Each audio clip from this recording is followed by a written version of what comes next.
Hello friends, जय जगन्नाथ। आपको आम यूट्यूब चैनल को पुणी थे स्वागत। देख जो मैंने गृह तालिका और गृह जनगणना जाऊँच गणनाकारी एनुमरेटर एंड सुपरभाइजर आपण जाना निहाती दरकार कौन कौन आप कार्य डिजिटल स्थानांतरण स्वगणनार परिचय। देखु ए वर्ष नुआकरी आमर जनगणनार नुआ मॉड्यूल कराई तो यहाँ डिजिटाली होची एक दुई रे आमर जाति मानकर माने केस्ट जाति गणना होची। ठीक अच्छे तो डिजिटाली होची तेणुकरी आपण स्वगणना कौन ना सेल्फ एनुमरेटर एटा गोटे आउरी जिनस कौन होची ना आपण निज डाटा आप निजे भी ऑनलाइन करें केते रु केते ना आपनकर रहिबो एप्रिल 1 रु एप्रिल 1 रु रहिबो आपनकर 15 पर्यंत। ठीक अच्छे आप निजे भी घर बसी आपनकर करें सीएमएमएस साइट भी देछि हला census.gov हला बुझि परथिबे एठी देछि हला sc.census.gov.in एसी आप निजे करें। स्वगणना कौन आपको जानवा दरकार। स्वगणना कहले स्वगणना एक पद्धति साधारण परिवार रे उत्तरदाता को एक सुरक्षित वेब पोर्टाल माध्यम निजस्व डाटा दे पारे। गणना अधिकारी देले हम ना जदि से निजे भी करें किंतु 1 रु 15 एप्रिल 1 रु 15 तारिख भितर ही करिया पड़ियो। गृह तालिका भुक्त जनगणना गृह अवस्था सुविधा संपत्ति रे उपरे गुरुत्वपूर्ण सूचना प्रदान करे एवं जनसंख्या गणना पाए फ्रेम सृष्टि करे। स्वगणना ठीक अच्छे गणनाकारी क्षेत्र परिदर्शन एसी बदलाए नहीं वैधता बाध्यतामूलक अटे। ठीक अच्छे देन रहा परिवार भूमिका तथ्य प्रदान समय परिवार भूमिका कौन रहा। सुरक्षित प्रवेश मोबाइल नंबर एवं ओटीपी लॉगिन बहु कारक प्रमाणीकरण तथ्य सूचना सुनिश्चित करिबो एवं अनधिकृत प्रवेश को निवारण करे। ओटीपी देवे अवस्थित लोकेशन मैपिंग गृहर जियो टैगिंग बाध्यतामूलक अटे। सठिक जीपीएस स्थानांक सठिक स्थानीय तथ्य संग्रह एवं एचएलबी मैपिंग को सक्षम करे। आउ कौन ना एसी आईडी जनरेशन हम केतटा ना 12 नंबर 12 डिजिट। ठीक अच्छे 12 नंबर डिजिट क्रिएट हम से डिजिट को आप जो जनगणना अधिकारी आसवे बा एनुमरेटर आसवे देदेले सी आप सुनिश्चित करेंगे और सबमिट करेंगे वेरीफाई करके। ठीक अच्छे उत्तरदाता कौन निर्देश ना गणनाकारी जिते परिदर्शन करेंगे से एसी परिचय पत्र सेयार करेंगे है 12 नंबर विशेष डिजिट आसो। ठीक अच्छे एसी कोड देन रहिबो क्षेत्र पूर्व प्रस्तुति एवं तथ्य आमदानी है। क्षेत्र को आप 3 दिन धरिकी प्रस्तुति करेंगे आपंकर मैपिंग रे मैप करेंगे मैप करके आप कौन करेंगे ना 3 दिन आप बुली बुली घर घर बुली आप कौन करेंगे आपंकर मैप टी तैयारी करेंगे प्रथम तो आपको मोबाइल रे करिया इजी हम। स्वचालित आमदानी लॉगिन पर एसी डाटा स्वतःस्फूर्त भाव में डाउनलोड हुए कौन मैनुअल क्रिया आवश्यक नहीं।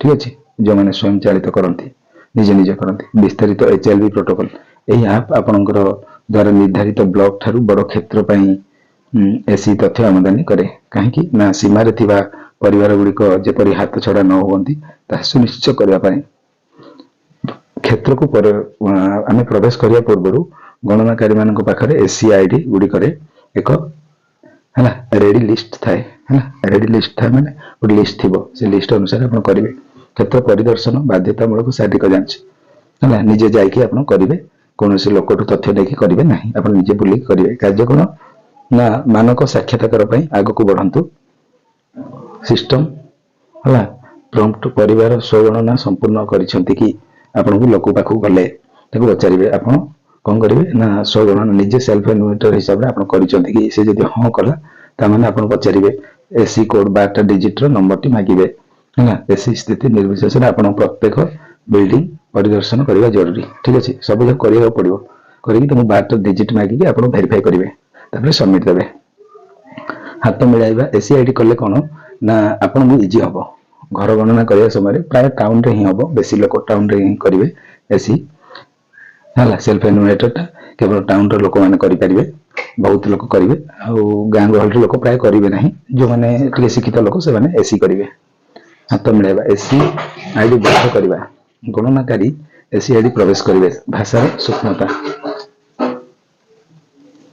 ଗଣନାକାରୀର ଦୃଶ୍ୟ, ଗଣନାକାରୀଙ୍କର ଚୟନିତ ଭାଷାରେ ପ୍ରଶ୍ନ ଗୁଡିକ ଦୃଶ୍ୟମାନ ହବ, ଉତ୍ତରଦାତାଙ୍କ ତଥ୍ୟ ମୁଖ୍ୟଙ୍କର ନାଁ ଏବଂ ଉତ୍ତର ଗୁଡିକୁ ଉତ୍ତରଦାତାଙ୍କର ମନୋନୀତ ଭାଷାରେ ଦେଖାଯାଏ, ଆପଣଙ୍କୁ ଦେଖେଇବ ହେଲା, ଆପଣ ଏସି ଆଇଡି ଦେଇଦେଲେ ହେଲା, ତ ମେଳ ଖାଉଛି କି ନାହିଁ ସେ କହୁଛନ୍ତି କଣ ଆଉ ତା ଅନୁସାରେ ସେ ରେକର୍ଡ ଦେଇଛନ୍ତି କି ନାହିଁ ତାଙ୍କୁ ଟିକେ ପୁଣି ପଚାରିଦେବେ, ସେ ଭୁଲ କୁହନ୍ତୁ କି ଠିକ କୁହନ୍ତୁ ଆପଣ ଦେଖିବେ ଆପଣଙ୍କ ହିସାବରେ କରିବେ, ଠିକ ଅଛି।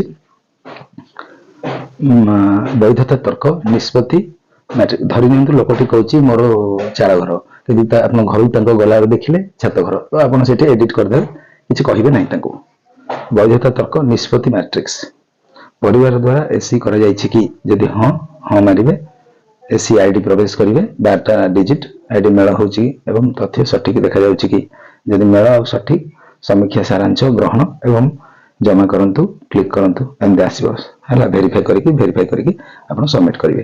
ସମ୍ପାଦନା ପ୍ରୋଟୋକଲ ଏବଂ ସିଷ୍ଟମ ଟ୍ୟାଗିଂ, କେତେବେଳେ ସମ୍ପାଦନ କରିବେ, ଯଦି କ୍ଷେତ୍ର ପର୍ଯ୍ୟବେକ୍ଷଣ ଏସି ତଥ୍ୟର ବିରୋଧାଭାସ କରେ, ଉଦାହରଣ ସ୍ୱରୂପ ଧରି ନିଅନ୍ତୁ ଉତ୍ତରଦାତା କାଦୁଅ ଚଟାଣ ତାଲିକାଭୁକ୍ତ କରିଛନ୍ତି କିନ୍ତୁ ଆପଣ ଦେଖୁଛନ୍ତି ତାର ସିମେଣ୍ଟ, ତ ଆପଣ ସେଠି କରିପାରିବେ, ସିମେଣ୍ଟ ବି କରିପାରିବେ ଏଡିଟ୍ କରିକି, ଠିକ ଅଛି, ଦେଖି କରିବେ।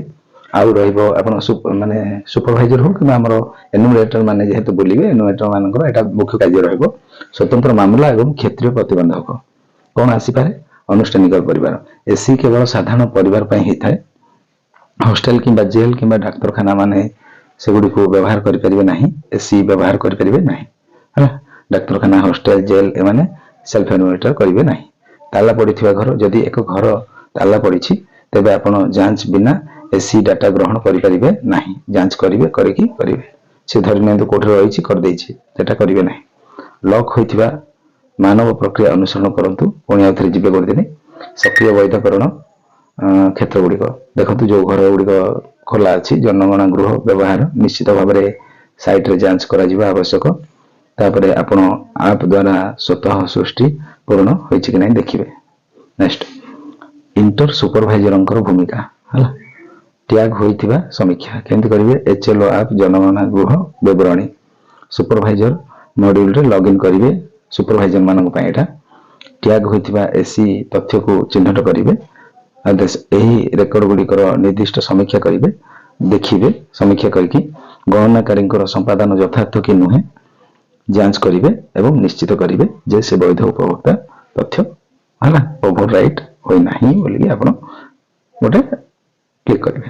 ସୁପରଭାଇଜରଙ୍କ ଆଉ କଣ କାମ ରହିବ, କଭରେଜ ଏବଂ ସୀମା, ଯେତେ ବିସ୍ତାରିତ HLB ନ୍ୟସ୍ତ ହୋଇଥିବା HLB ଯୋଉ ଦିଆ ହେଇଥିବ ସେ ଅନୁସାରେ ସେ କାମ କରୁଛନ୍ତି କି ନାହିଁ ସେ ଟିକେ ବୁଲିବେ କି ଏନୁମରେଟର କରୁଛନ୍ତି କି ନାହିଁ। ଚ୍ୟାଲେଞ୍ଜ ରହିବ, ଗଣନା ଅଧିକାରୀଙ୍କ ପାଖରେ ବିସ୍ତାରିତ କ୍ଷେତ୍ର ପାଇଁ ତଥ୍ୟ ଅଛି କି ନାହିଁ ଦେଖିବେ। ଆଉ କାର୍ଯ୍ୟ କଣ ରହିବ, ନିଶ୍ଚିତ କରିବେ ଯେ ଏସି ଘରଟି ନିର୍ଦ୍ଦିଷ୍ଟ HLB ସୀମାରେ ଅଛି ନା ଆଉ ଗୋଟେ ଆଡେ ଅଛି, ସେଟାକୁ ଟିକେ ଭଲରେ ଦେଖିବେ। ସଂଲଗ୍ନ ବ୍ଲକରେ ବାଦ ପଡିବା କିମ୍ବା ଦୋହରା ପାଇଁ ଯାଞ୍ଚ କରିବେ, ଟିକେ ଯେମିତି ବାଦ କେହି ଲୋକ ପଡନ୍ତି ନାହିଁ, ସେଇ ପ୍ରାୟ ଆମର ଯୋଉ ବାଉଣ୍ଡରୀ ଗୁଡିକରେ ପ୍ରୋବ୍ଲେମ ରହିପାରେ ସେଟାକୁ ଟିକେ ଭଲରେ ଦେଖିବେ। ଡାଟା ସିନକ୍ରୋନାଇଜ ଏବଂ ପରିସମାପ୍ତି, ଡାଟା ସିନକ୍ରୋନାଇଜ କରିବେ, ଆଉ ସେଇଟା ଡାଟା ସିନକ୍ରୋନାଇଜ କଲା ପରେ ଆପଣଙ୍କର ଚାର୍ଜ ଅଫିସର ପାଖକୁ ସେଇଟା ପଳେଇବ, ତାପରେ ସବମିଟ କରିବେ, ସମାପ୍ତି ମାନେ ସବମିଟ।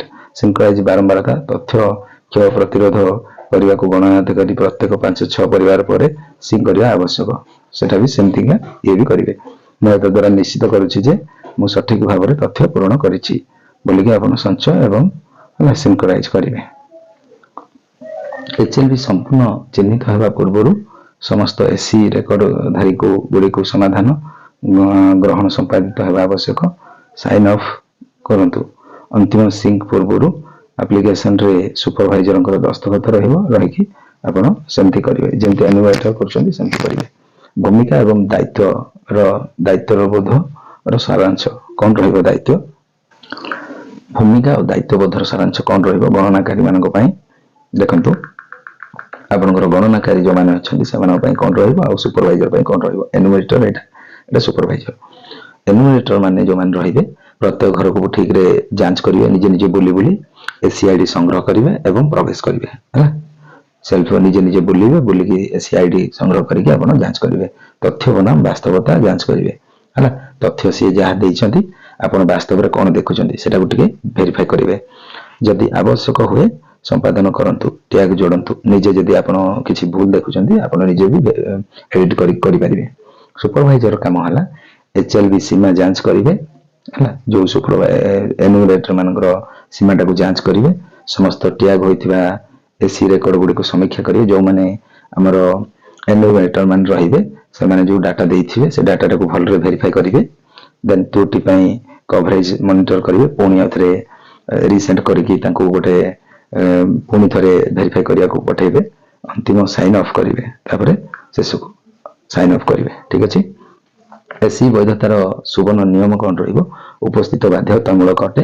ଏସି ସାକ୍ଷାତକାରକୁ ଛୋଟ କରେ କିନ୍ତୁ କଦାପି ଶାରୀରିକ ପରିଦର୍ଶନକୁ ବଦଳାଏ ନାହିଁ। ନିଜେ ନିଜେ ବୁଲିକି ଆପଣ କରନ୍ତୁ। ଗଣନାକାରୀ ପ୍ରାଧିକରଣ, ଆପଣ ହେଉଛନ୍ତି ଅନ୍ତିମ ବିଚାରପତି। ଯଦି ବାସ୍ତବତା ଏସି ଡାଟାରୁ ଭିନ୍ନ ହୁଏ ତେବେ ଆପଣ ନିଶ୍ଚିତ ଭାବରେ ସମ୍ପାଦନ କରିବେ। ସୁରକ୍ଷା ଜାଲ ରହିବ ଆପଣଙ୍କ ପାଇଁ। ପ୍ରତ୍ୟେକ ସମ୍ପାଦିତ ଏସି ରେକର୍ଡ ଏକ ବାଧ୍ୟତାମୂଳକ ସୁପରଭାଇଜରର ସମୀକ୍ଷା ଟ୍ରିଗର କରେ। ନିଜେ ମଧ୍ୟ ଭେରିଫାଇ ଭଲରେ କରିବେ ଯେ ଏନୁମରେଟର ଗୋଟେ ଯାଇଛି କି ନାହିଁ ଆପଣ ଟିକେ ଭେରିଫାଇ କରିବେ, ପଚାରିବେ, ଯାଞ୍ଚ କରିବେ ଆଉ ରେକର୍ଡ କରିବେ ଆଉ ସମୀକ୍ଷା କରିବେ, ତାପରେ ସିଙ୍କ୍ କରିବେ। ଠିକ୍ ଅଛି। ଆଶା କରୁଛି ସମ୍ପୂର୍ଣ୍ଣ ତଥ୍ୟଟି ଆପଣମାନେ ବୁଝିପାରିଥିବେ। ରହୁଛି। ଜୟ ଜଗନ୍ନାଥ।